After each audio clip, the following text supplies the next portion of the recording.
Sandwich called Conversation with the CEO.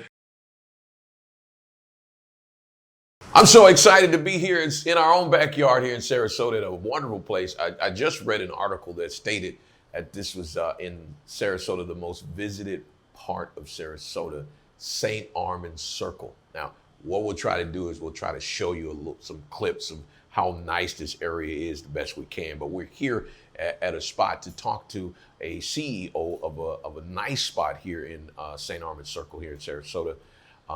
She just opened up not too long ago, and it's really exciting because I wanted to talk to some people about opening up businesses after the pandemic. And it's nice to see how exciting someone can be to invest in themselves, to move forward, to be a part of inspiration to other people and what they want to do. So we're at a place called Chris Waffle Company, and the CEO, her name is Tody Gary. So we want to welcome her to conversation with the CEO. How you doing today? I am doing great. Thank you so much for being here. I really appreciate it. Well, I'm glad to be here. You got a unique, like everybody loves waffles. Yes. Okay. I hope so. Everybody loves waffles. Who doesn't love waffles? Okay. I love waffles. I definitely love waffles. My first introduction to waffles, I was young and I visited Los Angeles, and there was a place called Roscoe's Chicken and Waffles. Ooh. I got a chance to eat there, and I've been hooked ever since. Still thinking about it, huh? I still think about it. You know what I mean? But I'm excited to be here with you because this is a different twist on the waffle. Yes. It's the crisp waffle, not the chicken and waffle, but the crisp waffle company. Waffle, that's Talk correct. to us Okay. about what got you inspired to open up your own business, to leave corporate America, because you come from corporate America, right? Yes, I did. Talk to us. Tell us the story. Okay. Well, it's actually quite simple. I have a passion for baking, and I love waffles. Okay. And so why not figure out a way to put both of those things together? And, there's a lot of things that have come out of the pandemic, good and bad. But for me, it gave me more time to bake and really find that passion again because I had time. Okay. And so that's when I just started really experimenting, and I love waffles. We started making them for family and friends. And they just said to us, you have to sell these. People need to know what a Liège waffle is. They need to understand the dough and what goes into it, and we think they're gonna love them. All right. My sweetheart, we were here over the weekend not too long ago. That's right. And my sweetheart said that whatever you put in that waffle, it's amazing. Well, I'm glad to hear that. I can't tell you what it is, but what I can tell you is we source many of the ingredients directly from Belgium. Okay. And then we make the dough fresh here. Wow. And I think that's probably what the secret sauce is to it, because it's fresh and it's dough as opposed to a batter, which is what we're traditionally used to. The thing that I ordered when I was here, I ordered a waffle sandwich. Yes, you did. And so it's basically ice cream inside of a waffle. That's right. It was pretty good too, by the way. Yeah, I hope so. Tell everybody the unique things they can order here. Well, you can order not only the Liège ice cream sandwich waffle, but we take that same dough and we're making waffle bowls. Oh. So maybe you want to enjoy walking around Sarasota, doing some shopping, or just enjoying the outdoors. That waffle bowl allows you to still have the ice cream and the dark chocolate and the whipped cream and all the goodies, but then you get to take it and walk around. We also have waffle ice cream cones, so if you want something in a cone.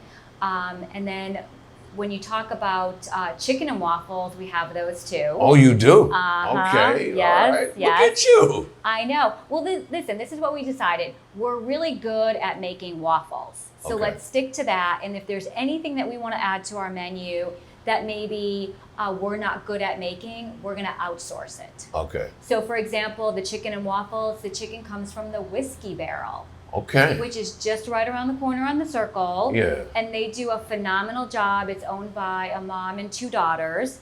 And they take chicken breast and then they hand bread it with a gluten-free breading and some seasoning. Oh. They cook that for us and then they bring it over multiple times a day.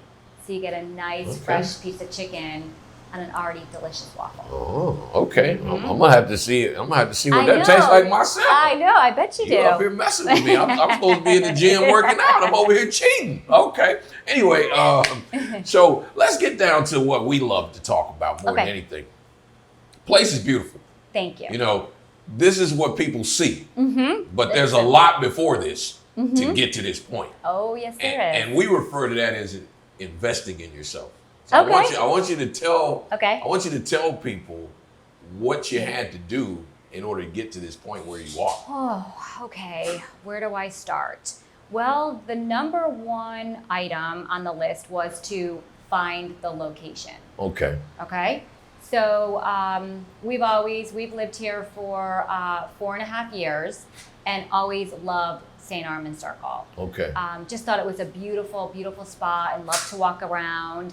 And so we started looking. And I think one of the things that we were fortunate from the pandemic is it allowed us to find space that was available. Got you. And so, yeah, so we found the space, and then you have to find a contractor to come and help you, because prior to this space, this was a boutique. Okay. It was bath salts, so we had to convert it with sinks, Okay. electricity, the counter, things of that nature. So Okay. we had to build it out to our specifications. All right. And that started in July. Okay. And then, then you have to find So tell me this. everything. We find ourselves working and going through life. I refer to it as a hamster wheel. Oh, sure, yes. What made you stop and say, you know what? I need to do this. I need to open up my spot, because you could have easily, like you said, your friends were telling you you need to do this, but a lot of people get told that and they never do it. Correct, absolutely. So how did you, what makes you unique in this situation where you pull up and say, you know what? I am going to do something that I want to do. Well, I think for me is I've always wanted to own my own business. And I just didn't feel when I was younger that was an option for me. I worked in corporate America for the same company for over 20 years. And during the pandemic, my position was eliminated.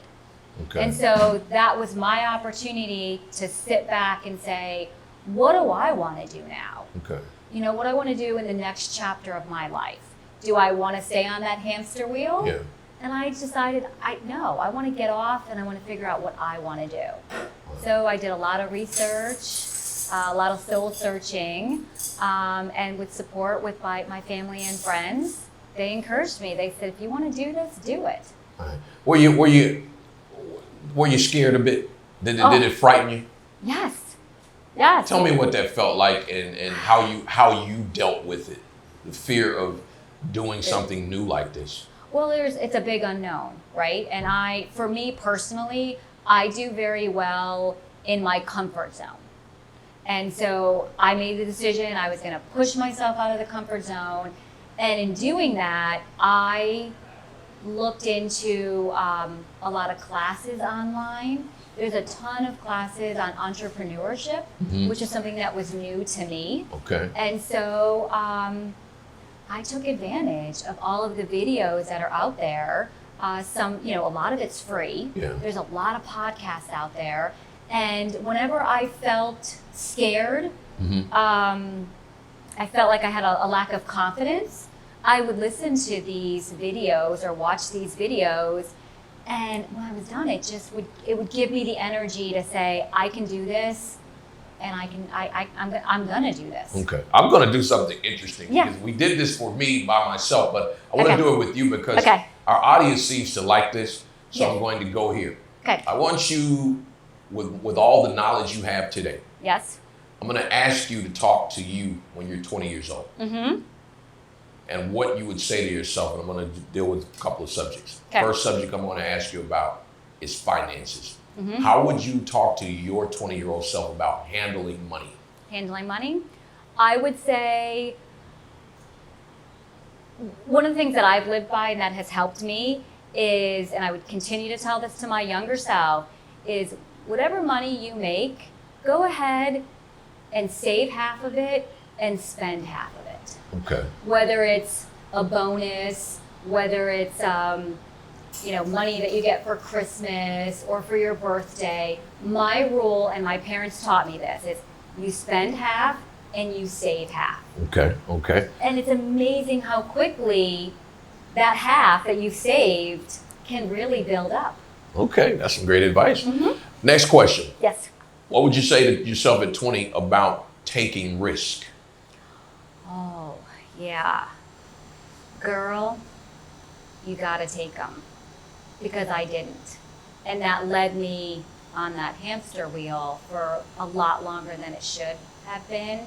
And I would say to my younger self, listen, stay on that wheel, do what you have to do. You need to pay your bills, but also think about what your interests are and try to just slowly spend some time with those and then see if you can turn it into something. Okay. Like for me, I would have spent more time baking. Okay. And if I had, I would have had the confidence to do what I did today. Relationships, friendships. Yes. Because when you're young, right? Mm-hmm. You have friends that you met. Mm-hmm. How should you value your friendships? And what would you say to yourself at 20 years old about how to see your friendships? Oh yeah, that's a really good question. I think that when we're younger, what was important to me was having a lot of friendships, a lot of different friendships. And looking back on them or giving myself advice now, that takes a lot of time and effort.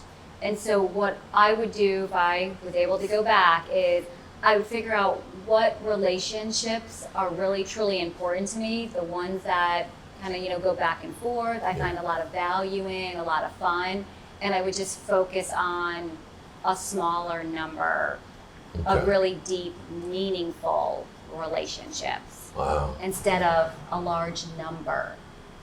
Okay. Let me ask you this. We're in a world now where social media is pretty strong, and I'm sure you're using it as a business owner, right? Yes, we are. What's the balance in that? What's the balance in social media and the real world?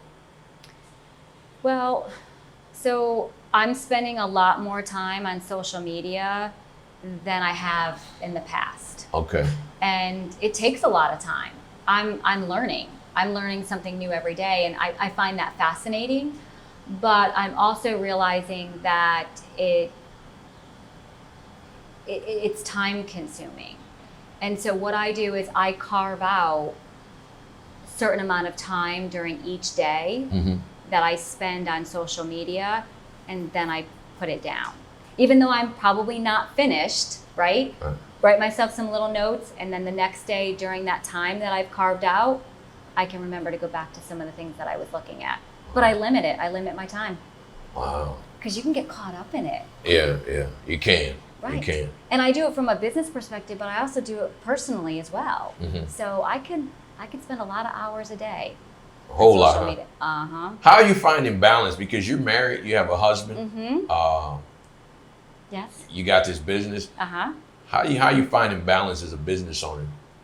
Well, so right now we made a decision during the off season here on St. Armands Circle is to close on Mondays and Tuesdays. Gotcha. Yes. So it's that was not an easy decision.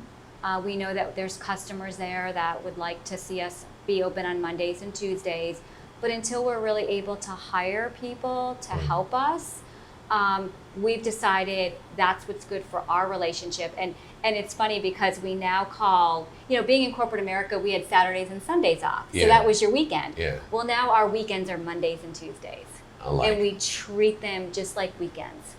That's awesome. Yep. That's awesome. So you can make your weekend any day you want if you're doing your own thing. Yes, you can. Benefits of investing in yourself. That's correct. And I'm actually finding I enjoy Mondays and Tuesdays off. Things aren't as crowded. Yeah. We love to golf, and you can always get a tee time on Mondays and Tuesdays. Ooh, Yeah, I at really love nice courses too. I love it. I love it. I'm gonna close by asking you this. Okay. I want you to speak to someone who is on a hamster wheel. Mm-hmm. Mm-hmm. But deep down inside, something's bugging them. They keep having the same question. Yes. I need to do something.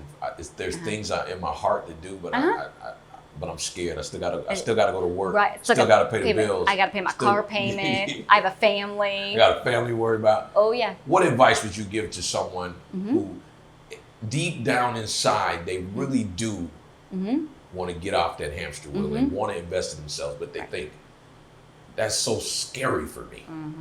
It is scary. I would say stay on the hamster wheel for now. And then what you need to do is you need to carve out some time.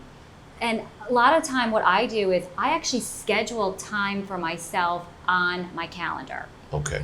And I dedicate that time to whether it's research, YouTube videos, whatever it may be, to give me the confidence or the knowledge to be able to make that next step when I'm ready. People think you just have to go all in, step both feet forward, jump in and do it. You don't have to do it that way. Okay. You can also take small steps towards the things that you enjoy, and then you can figure out, can I turn my passion into a business? Yeah. I really appreciate you hanging out with us. Oh my gosh, no. I really appreciate you coming here. Ladies and gentlemen, she is the CEO of the Crisp Waffle Company. It's in the beautiful city of Sarasota in the St. Armands Circle. If you're ever visiting us here in Florida and you're coming on this way, you make sure you come and check this place out. Some delicious food, great place to walk around, and like she said, get that waffle bowl, put it inside of that and keep doing your thing. I want to say thank you so much for spending time with us. How can people reach you? Well, they can reach us, so we have a website. Okay. So it's crispwafflecompany.com. They can also reach us through, we do Uber Eats and we do DoorDash, so if people want delivery. But we also have a Facebook page, which is Crisp Waffle Company, an Instagram page, which is Crisp Waffle Company as well. Okay. Yeah. We'll put that down in the description so you guys can click on that if you decide to want to follow that. Thank you, Todi. Thank you. Appreciate you for your time. I appreciate you. That wraps up this edition of Conversation with the CEO. Remember, our whole goal is to just help you get off the hamster wheel. We don't want you to spend the next 10 years, and when that 10 years finally comes, you go, man, what have I done with myself? When you could have literally taken, like she just said, some great advice. Just start small, a little bit. I know a lot of people come to us and they hear we talk about stocks all the time. We do, we talk about stocks and that kind of thing. And people are like, which stock did I buy? This and that. Well, hey, the most important ticker symbol there is YOU. Invest in yourself.